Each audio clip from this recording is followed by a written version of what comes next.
Jesus respondeu: o erro de vocês está no fato de não conhecerem as Escrituras, nem o poder de Deus. Vou repetir o versículo bíblico.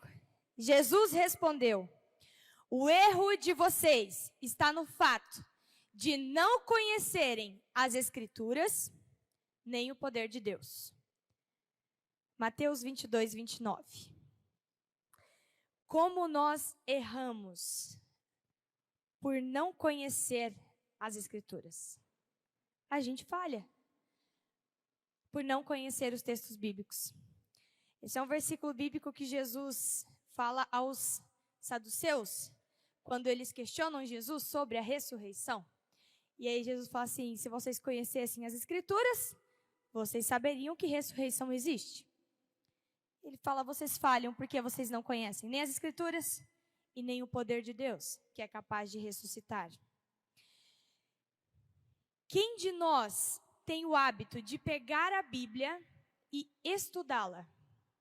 Exceto os pastores, os pregadores, que tem que fazer isso, né? Pelo menos quando vai pregar. Quem de nós tem o hábito, eu não estou dizendo assim só de pegar um versículo bíblico, um texto bíblico, ler e meditar como a gente faz no nosso devocional, né? Isso é um devocional. Quem de nós tem o hábito de pegar um texto bíblico, ler aquele texto bíblico e pensar: o que isso significa? O que isso tem a ver comigo? Por que esse texto está aqui? No Novo Testamento, quando aparece assim, porque as Escrituras dizem, o que significa as Escrituras? Quer dizer que está no Antigo Testamento. Vou achar onde é que está no Antigo Testamento, por que está sendo citado no Novo? Quem de nós faz esse tipo de pergunta hoje em dia? A primeira vez que me perguntaram isso foi na faculdade de teologia. Foi um dos professores.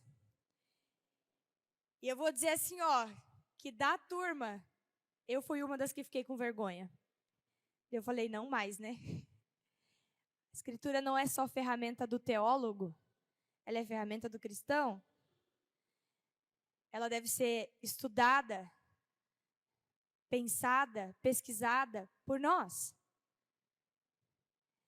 Mas quem de nós, se a gente nem pega para ler, quem dirá para cavocar, para estudar, para pesquisar, para entender o que está escrito ali? Quem de nós tem somente a Escritura como regra de vida, como vivência diária? Quem lembra da centralidade da Escritura todos os dias, lá no seu trabalho, lá na sua escola, lá na faculdade, em casa, quando está numa briga com o cônjuge, com o irmão, com filhos e por aí vai? Quem lembra das Escrituras? O quanto ela está fazendo parte do nosso dia a dia? Porque uma coisa é eu ter a Escritura como um momento que eu vou ouvir ela no domingo no culto. E eu vou dizer para vocês assim que talvez para muitos cristãos a Bíblia ela serve para o pastor ou para quem seja o líder religioso daquela congregação, para ele preparar o sermão para dar para a igreja. É isso que serve.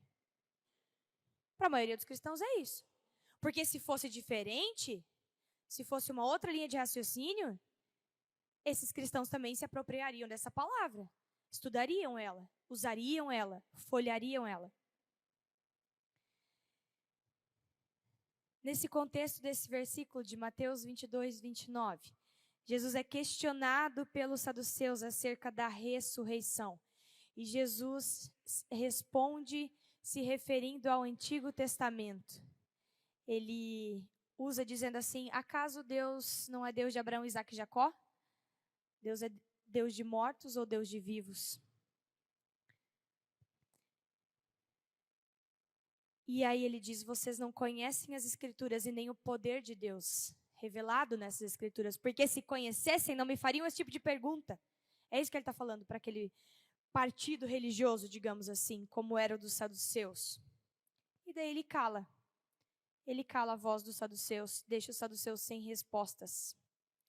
E ao calar os saduceus, chega um outro grupo cheio de si para perguntar para Jesus, para questionar Jesus, que esse grupo é o grupo dos fariseus. Esses criam na ressurreição, mas tinham outros problemas com as escrituras. Vamos abrir nossas Bíblias em Mateus 22, 34. Mateus, capítulo 22, versículo 34. Hoje eu vou usar a versão Nova Almeida atualizada, que é da Bíblia do Discipulado. Por causa de algumas diferenças de traduções, achei mais interessante essa versão. Mateus 22, versículo 34.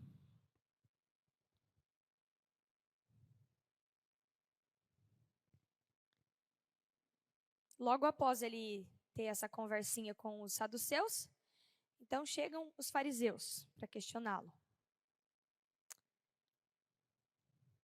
Entrando os fariseus, sabendo que Jesus havia silenciado os saduceus, reuniram-se em conselho. E um deles, intérprete da lei, querendo pôr Jesus à prova, perguntou-lhe: Mestre, qual é o grande mandamento na lei? Jesus respondeu: Ame o Senhor, seu Deus, de todo o seu coração, de toda a sua alma e de todo o seu entendimento. Este é o grande e primeiro mandamento. E o segundo, semelhante a este, é: ame o seu próximo como você ama a si mesmo.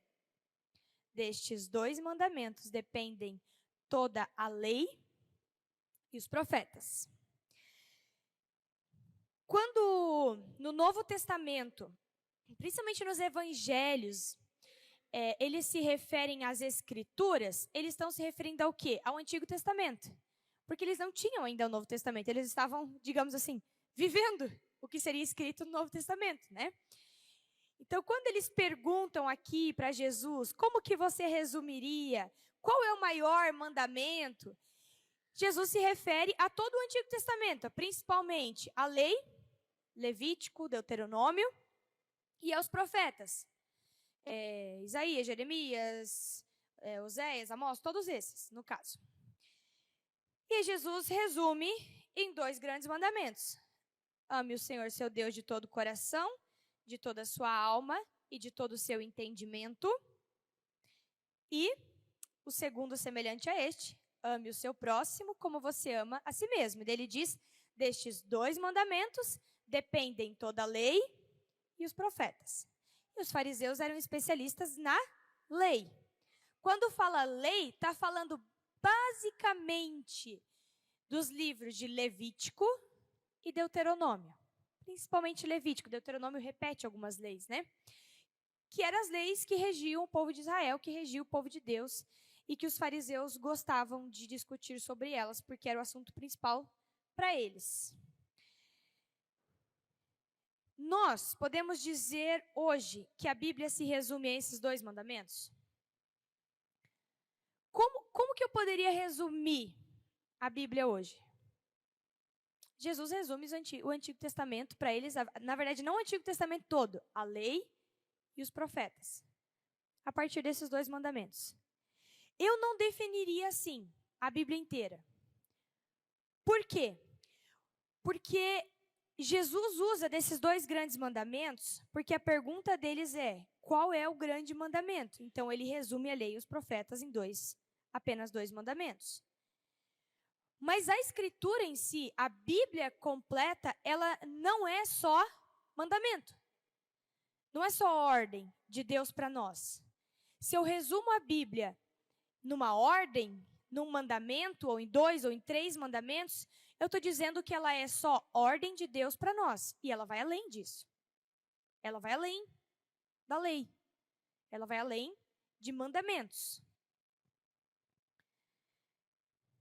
Mas para facilitar, como nós podemos resumir isso? Pensa você um pouquinho e responde para si mesmo. O que é a Bíblia? Como você definiria a Bíblia para alguém? A pessoa nunca leu a Bíblia, nunca ouviu falar de Jesus, não conhece. Como você falaria, ó, esse livro é tipo a sinopse, sabe, o resumo do livro? Como você falaria para ela, ó, esse livro se trata disso? Pensa aí, consigo mesmo.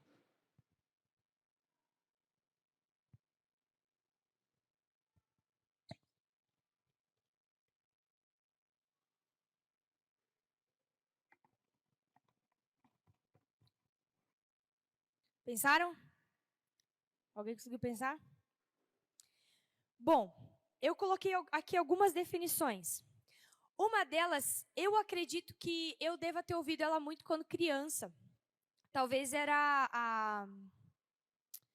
a forma como me explicaram, como nos explicaram há tempos atrás a Bíblia. Alguns iriam dizer, a Bíblia é um manual. Já ouviram essa expressão? A Bíblia é um manual? Não sou só eu. Tá. Para alguns, então, a Bíblia é apenas um manual de instruções, que nos diz o que fazer, como fazer. Uma regra de vida. Ó, funciona assim, assim, assado, você tem que fazer assim, assim, assim, para dar tudo certo no final. Qual é o problema de considerar a Bíblia um manual?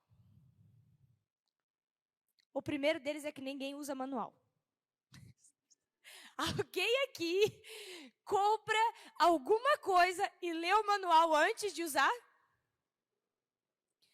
O meu excelentíssimo esposo, nem para montar móveis ele lê o manual primeiro. Ele tenta montar, se dá errado, aí ele vai ver o manual. Tipo o berço do bebê ontem. Ele monta errado e ele fala, acho que eu vou ter que olhar como é que é isso aqui. Quando a gente diz que a Bíblia é um manual, a gente está falando que ela é uma coisa que a gente não precisa ter no nosso dia a dia. Parece que é uma coisa que eu arquivo, deixo guardadinho, e aí quando eu preciso, quando dá algo muito errado, aí eu vou lá, procuro o que eu preciso, achei a solução, fecho, deixo guardadinho de novo e volto para ela quando eu precisar. Esse é o problema de uma mentalidade, de ter na cabecinha que a Bíblia é um manual. Mas não só isso. Entender a Bíblia como um manual é diminuir ela também. Por quê? Porque, como eu disse, a Bíblia não é só um conjunto de regras. A Bíblia, resumir a Bíblia numa regra de vida é muito pouco. Você vai dizer para uma pessoa que não conhece Jesus, que não conhece a Bíblia, isso aqui é um manual de como você tem que viver. Pega, aplica que vai dar tudo certo. É muito pouco para a Bíblia. É muito pouco. Ela contém uma regra de vida? Contém, também. Mas se eu resumir ela só nisso, é muito pouco para ela. Muito pouco para as Escrituras. Para outros, a Bíblia é um livro de histórias antigo. É um livro de histórias que aconteceram há muito tempo, mas que elas podem me ajudar a viver o hoje. Quem assim olha para a Escritura, entende ela como uma contribuição para a forma de viver, como um aprendizado do passado e como uma forma de seguir a um Deus. É mais ou menos, quem olha para a Bíblia assim, olha para a Bíblia como aqueles livros de criança que tem uma moral da história no final. Sabe da tartaruga e da lebre, que tem uma moralzinha no final? Então, eu leio a Bíblia, eu pego a moral da história e aplico ela. Para muitos, a Bíblia é um livro de histórias antigo. É um conjunto de histórias de pessoas que aconteceu há muito tempo e que eu posso usar para aprender alguma lição de vida. O problema de reduzir a Bíblia a só narrativas históricas, a só historinhas do passado, é que ela se torna antiga para a gente. Para o nosso coração, a gente vai pensar nela como algo antigo, como algo desatualizado e muito distante. E, além disso, ela vai ser só um livro para corrigir a minha conduta moral. Ou seja, a forma como eu vivo. Vai ser um livro para me corrigir. para me dar uma moral da história, para me dar algumas lições, para me ensinar algumas coisinhas, e tá bom. Quem tem essa sensação em relação à Bíblia, de que ela é antiga, desatualizada, é água do passado, é porque talvez esteja olhando para ela dessa maneira. Então perceba, como que você se relaciona com esse livro aqui na tua frente? Porque às vezes a gente sabe, não, a Bíblia é palavra de Deus, a gente fala muito bonito. Quando eu perguntei para vocês como você definiria a Bíblia, talvez você pensou uma coisa show na cabeça.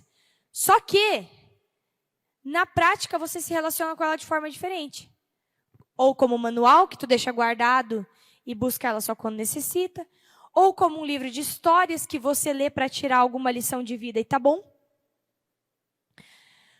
Ou como um livro de regras, quase assim como um estatuto, uma constituição, onde você tem ali o que você pode e o que você não pode fazer. A Bíblia é isso. Pode e não pode. Um livro de regras. A questão é que se a Bíblia é para mim um livro de regras do que eu devo fazer, como fazer e quando fazer, ela deixa de anunciar vida e liberdade. Ela fica só na lei. Ela possui o que eu posso, o que eu não posso, ou o que eu devo, o que eu não devo fazer? Possui. Tudo isso que eu estou falando, a Bíblia possui. O problema é quando a gente resume ela a apenas isso. A Bíblia é um livro de regras. Lê e vê o que você pode e o que você não pode fazer. O que você não fizer, então você pode... O que você... muda. Se você fizer o que é certo, então tua vida está ok, você vai ser salvo. É para isso que serve a Bíblia. Não é para isso que serve a Bíblia. Ela é útil também para isso. Mas não é o ponto principal. Outros se relacionam com a Bíblia como se ela fosse um livro em que a gente pode selecionar os capítulos que a gente quer. Já fizeram isso com um livro? Esse capítulo eu não gostei, eu vou pular. Entendeu? Esse aqui não está muito enrolado, não me agrada. É igual quando a gente começa a ler no Antigo Testamento e chega em Números. Levítico, Números. Não, isso aqui nem sei porque está na Bíblia, eu pulo. Para outras, para essas pessoas, a Bíblia ela é um livro em que a gente pode selecionar os textos que quer. E isso é uma prática muito comum no nosso tempo. Talvez já era antes, né? Mas como a gente vê isso mais agora, inclusive com os textos do Novo Testamento, não só com os textos mais difíceis de ler do Antigo, com os do Novo também. A gente lê os textos que falam de amor, que falam de paz, que fala de fruto do Espírito. A gente lê os textos que falam de salvação. Mas tem alguns textos que a gente não lê, que a gente não fala, que a gente não se pergunta, que a gente não olha e fala assim, por que eu não pratico isso aqui? Quer ver um texto que eu gosto muito? E que esses dias eu até usei com umas pessoinhas que gostam de chegar atrasado no discipulado? Que fala assim, eu vou estar lá 5 horas. Eu falo, 5 horas? 5:30. Vou tomar banho. Eu falo, não, gente, eu não dou conta. Existe um texto que Jesus fala assim, seja seu sim, sim e seu não, não. O que passar disso vem do maligno. Aplica isso na tua vida. O que significa? Se você falou, faça. Se você falou sim, que seja sim. Se você falou não, que seja não. Divertido, né? Para usar a meu favor, muito divertido. A pessoa ficou na hora indignada comigo.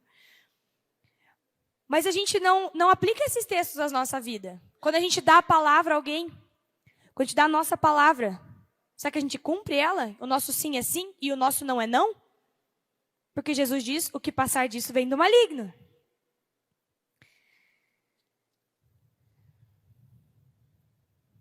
Uma pergunta que podemos fazer para compreender nossa forma de viver o somente a Escritura é: você lê as Escrituras ou as Escrituras leem você? O que eu quero dizer com isso? Quando a gente vai ler a Bíblia, é como se a gente colocasse um óculos. Para quem usa óculos, eu não uso óculos, mas às vezes para ler é muito necessário colocar o óculos, né? Esse óculos que a gente coloca para ler as Escrituras, não o óculos físico, mas um óculos, digamos assim, da nossa cabeça, define como que a gente vai olhar para esse texto. Qual que é o mais comum? A gente olha para o texto segundo o nosso pensamento. Nós interpretamos o texto bíblico, o que está escrito ali segundo o que a gente quer, quando deveria ser ao contrário. A Bíblia deveria nos interpretar. O texto deveria ler quem nós somos. E aí, quando a gente muda essa lógica, a Bíblia começa a mexer conosco. Com o nosso eu, com o nosso pecado. E daí por diante. A Bíblia deve me moldar e não eu moldar a Bíblia. Quando eu leio um texto, não deve ser a minha interpretação do texto, mas a interpretação do texto em relação à minha vida. E isso é difícil. Então, como nós podemos resumir a Escritura e compreendê-la a partir dela como um todo? Tem alguns textos que nos ajudam a entender o todo da Escritura. Mas para mim, 2 versículos bíblicos são essenciais para isso. João 3, 16 e 17. Porque Deus tanto amou o mundo, que deu o seu Filho unigênito, para que todo o que nele crer não pereça ou não morra, mas tenha vida eterna. Pois Deus enviou o seu Filho ao mundo, não para condenar o mundo, mas para que esse fosse salvo por meio dele. Por que eu resumiria a Bíblia para uma pessoa através desses 2 versículos? Daline. Porque a história da salvação, a história desse Deus que vem ao nosso encontro e que quer nos resgatar, que quer nos tirar do pecado, que quer nos tirar da lama, perpassa do Gênesis ao Apocalipse. E todas as histórias que estão ali dentro têm a ver com Jesus Cristo. Cada uma delas. Inclusive aquelas do Antigo Testamento, que a gente pensa, o que isso aqui está fazendo aqui? Tem um propósito na missão de Deus. A Bíblia nos conta a missão de Deus para nos salvar. Conta, revela esse Deus que vem em encontro dessa criatura caída e pecadora. Existe uma Bíblia para crianças, esses dias a minha cunhada estava me mostrando, que é uma Bíblia feita por essa ótica. Então, todas as historinhas, inclusive as historinhas do Antigo Testamento, todas elas, o autor, o escritor, ele faz essa ponte com Jesus. Alguns textos são mais fáceis, por exemplo, como José. Quando Abraão vai sacrificar, Isaac. Quando Abraão vai sacrificar Isaac, o seu filho, o seu único filho, nós podemos remeter isso a Jesus Cristo sendo sacrificado. Algumas outras histórias a gente tem mais dificuldade. Mas é por isso que nós temos que ler, estudar, pensar as Escrituras. Não só passar pelos textos como se fossem historinhas que estão ali, ou historinhas para contar para as crianças. O Antigo Testamento não são só historinhas para o culto infantil, porque é mais fácil de contar para as crianças. São histórias complexas, que falam da salvação de Deus. A Bíblia conta a história da missão de Deus nesse mundo. Ela nos relata quem é esse Deus, quem nós de fato somos e o que Deus fez em nosso favor. Cada história, cada relato que ali contém, cada genealogia, cada lei e cada instrução constrói o que a Bíblia é em um todo. Uma coisa só. Por isso, a gente não pode tirar uma parte, nem acrescentar outra, porque cada parte é importante para o todo. Mesmo as que não nos agradam. Isso é uma coisa muito, muito interessante. Você entender que cada uma daquelas histórias estão ali por um propósito. E que faz parte do todo. Existe um grande risco e existem pessoas que fazem isso. Eu já dialoguei com pessoas que fazem isso, assim. Principalmente de outras... de seitas, especialmente, né? De seitas que usam a Bíblia.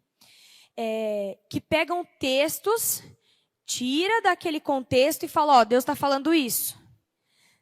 Em 3, 4, 5 versículos. Aí você vai para o texto, lê o capítulo completo e você fala, Deus não está falando isso. É por isso que a Bíblia é um todo. Eu não posso pegar um versículo e transformar ele numa lei. Eu tenho que entender o que aquele versículo está querendo dizer no contexto da Bíblia. Por exemplo, esse versículo do ama o teu próximo como a ti mesmo. Isso é usado hoje quase como como um resumo da Bíblia, né? Só que o problema é que o primeiro mandamento não é ama o teu próximo como a ti mesmo, é ama a Deus acima de todas as coisas. Ama a Deus com toda a tua força, com todo o teu entendimento, com toda a tua alma. Esse é o primeiro. O que significa amar Deus em primeiro lugar? Significa que eu também não vou idolatrar nenhum outro Deus. Significa que eu vou obedecer primeiramente a Deus e aos mandamentos de Deus para depois amar o meu próximo. E o amor ao meu próximo, ele é regrado segundo o meu amor a Deus. Isso faz muita diferença na prática. Muita diferença na prática. Então, a Bíblia, ela não é apenas um manual, porque ela revela Jesus. Ela conta a história da salvação. Então, ela não diz apenas o que eu devo fazer. Ela fala quem eu sou a partir de Jesus Cristo. Ela mostra o meu pecado. Ela também não é apenas um conjunto de regras a serem seguidas. Ela revela a minha identidade como criatura perdida e pecadora e revela um Criador todo-poderoso que vem ao meu encontro. Se eu resumo ela a regras, eu excluo essa parte da Bíblia, que é a principal, que é o que perpassa ela toda. Ela não é apenas historinhas para aprendermos uma lição de moral. Cada história tem um propósito no todo, que junto nos revela a missão de Deus. Quem aqui já leu a Bíblia toda? Uma ótima experiência é ler a Bíblia toda, de preferência, de forma cronológica. Existem aplicativos hoje que separam os textos de forma cronológica, que é a forma como aconteceu. Porque os livros, eles não estão na ordem de tempo na Bíblia. Principalmente ali os do Antigo Testamento nos ajuda quando a gente lê na ordem cronológica. Por quê? Porque a gente vai entender um pouquinho mais desse Deus agindo de uma forma linear, ou seja, organizada. Porque senão, a gente conhece a história de Davi. A gente conhece a história de Sansão. A gente sabe que Adão e Eva pecaram. Mas por que raios o povo teve que sair do Egito? Por que eles não podiam ficar lá? Porque eram escravos. Não é só porque eram escravos. Não é apenas isso. Ou por que, essa semana no discipulado, a gente até comentou sobre isso, né? Porque Deus pediu para Oséias, né? Para Oséias casar com uma prostituta 2 vezes. Por quê? Tem uma lógica, tem uma história. Deus está usando uma didática para ensinar o seu povo. Se você ler aquele trecho ali, sem conhecer o que está acontecendo na história do povo de Israel, você fala, que Deus é esse? Que manda um homem casar 2 vezes com a prostituta. Que escolheu trair esse homem. Mano, esse Deus está sacaneando o profeta. Não está. Tem toda uma história, toda uma lógica. Deus está mostrando ao seu povo. Olha, vocês são essa prostituta e eu sou esse servo fiel que sempre chamo vocês de novo, de volta. Não são historinhas soltas para a gente aprender uma lição de moral, uma lição de vida. Não é isso, gente, é muito mais. Ah, então a gente não pode aprender uma lição de vida? Não, não é isso. Só que vai muito além. Muito além disso. Está falando de um Deus que me ama tanto, tanto, tanto, que mesmo que eu seja idólatra, mesmo que eu fuja dele todos os dias, mesmo que eu peque, ele me chama de novo e fala assim: vem ser fiel a mim. Vem ser fiel a mim. Volta para mim. A história do povo de Israel com Deus é basicamente isso. É Deus falando: volta, povo de Israel. Volta, povo de Israel. Volta para mim. Eu estou aqui chamando vocês. Ela também não é um livro onde eu posso escolher o que eu quero para mim e descartar o restante. Ela é completa. Cada parte cada partezinha faz parte desse plano salvífico de Deus. Sendo assim, ou a gente vive somente a Escritura ou não vive. Não dá para escolher apenas algumas partes. Quer um outro exemplo de como a gente escolhe? Um texto do Novo Testamento que eu acho sensacional, que no dia que eu descobri, eu falei: por que eu nunca ouvi uma pregação desse texto? Quem aqui conhece o texto de Ananias e Safira? Só vocês, Ananias e Safira. Só ninguém lá em cima conhece Ananias e Safira? Gente, é um texto que ninguém gosta. Mas que nos confronta e muito, muito. Eu acho que eu nunca ouvi alguém pregar sobre Ananias e Safira.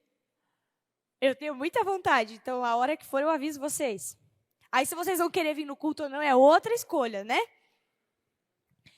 Pesquisem quando chegar em casa. Atos dos Apóstolos, Ananias e Safira.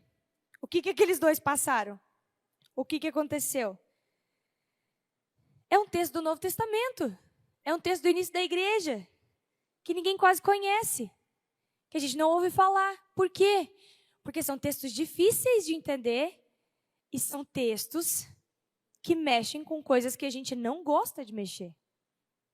Que o nosso eu não quer que a gente mexa. A Escritura relata a missão de Deus nesse mundo. Um Deus criador e todo-poderoso, que criou todas as coisas. Ela começa assim: Deus criou todas as coisas. Ele é todo-poderoso. Ele te criou. E criou tudo o que existe. Mas você, eu, nós, criaturas, nos rebelamos contra esse Deus e continuamos nos rebelar todos os dias. Viramos as costas para esse Deus e fomos separados dele. Isso é Gênesis 1, 2 e Gênesis 3. De Gênesis 4 até Malaquias, é uma história das consequências dessa nossa escolha de nos separar de Deus, de desobedecer a Deus. E de como esse Deus, sempre de novo, chama esse povo para um relacionamento. Mas sempre apontando e mostrando para o povo: viu como vocês não conseguem? Como vocês não conseguem me obedecer? Como vocês não conseguem me agradar? Como vocês não conseguem cumprir a lei? De Gênesis 4 até Malaquias é isso. E daí vem o Novo Testamento. Os evangelhos, Mateus, Marcos, Lucas, João. Esse Deus envia o seu Filho Jesus, que caminhou pela terra, como a gente cantou na música anterior, e que deu sua vida por nós. Que morreu e que ressuscitou. E nós vivemos, temos vida na morte do nosso Rei, na morte do nosso Salvador. A morte dele nos trouxe vida. E agora, nós caminhamos dia após dia, confiando, obedecendo a esse Criador e aguardando a sua volta. É isso que nós cantamos na música Somente em Cristo. Ele tem que ser o nosso alicerce, ele tem que ser aquilo que nos firma, que nos dá identidade, que nos consola todos os dias. A nossa esperança tem que estar somente nele. E as Escrituras revelam essa história pra gente. Tudo isso. Ah, mas eu sei disso, então não preciso mais ler as Escrituras. Precisa sim, porque ela vai mexer tanto com você. Quando a gente permite, quando a gente lê esses textos, de tal forma que eles nos moldam, ele vai transformando quem nós somos. De geração em geração, a Escritura revela esse Deus maravilhoso, escancarando o nosso pecado e sendo ferramenta de Deus, para que mais e mais criaturas se tornem seus filhos. A partir disso, a partir dessa entrega diante de Deus, qual é o nosso chamado? Daí nós voltamos ao texto lá, que Jesus responde aos fariseus.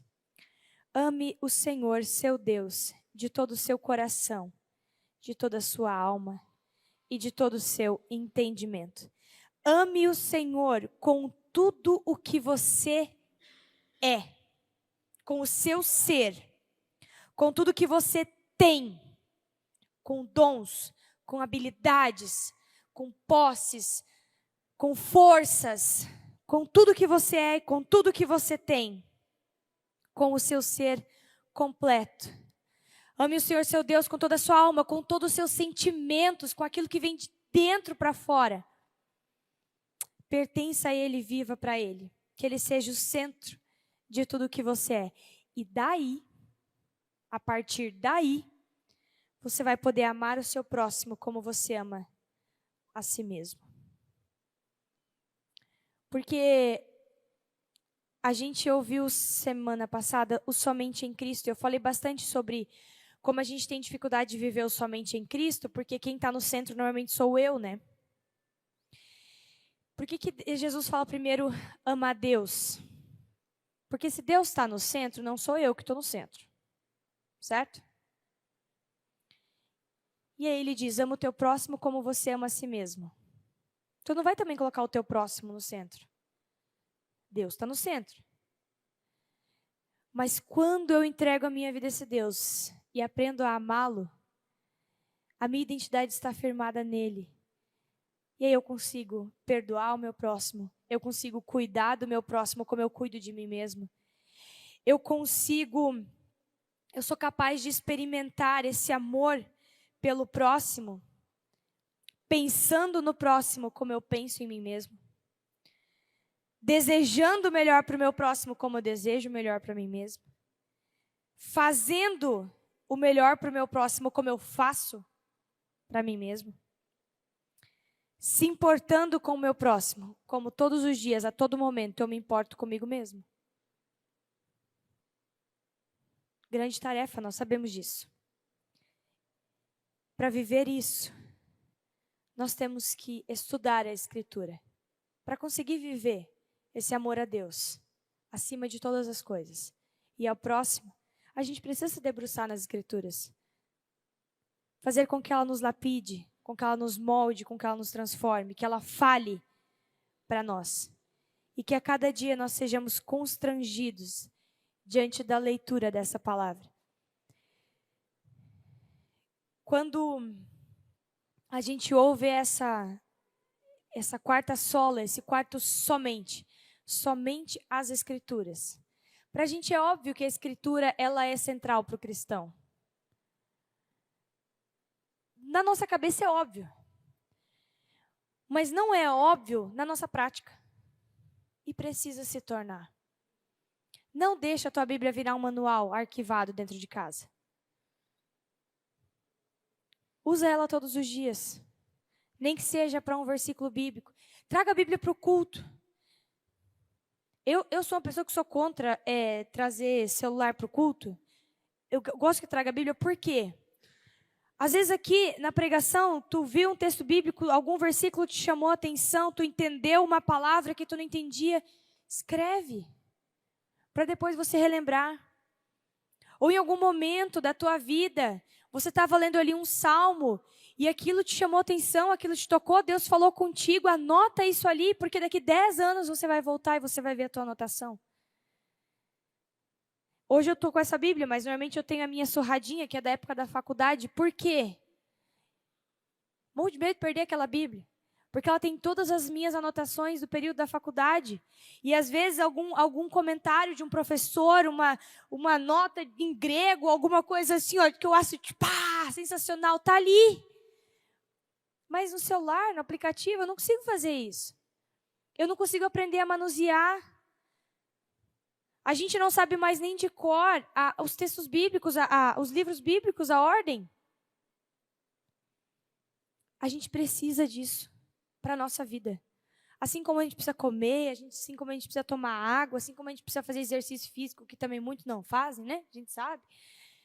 A gente precisa que a Bíblia seja parte do nosso dia a dia.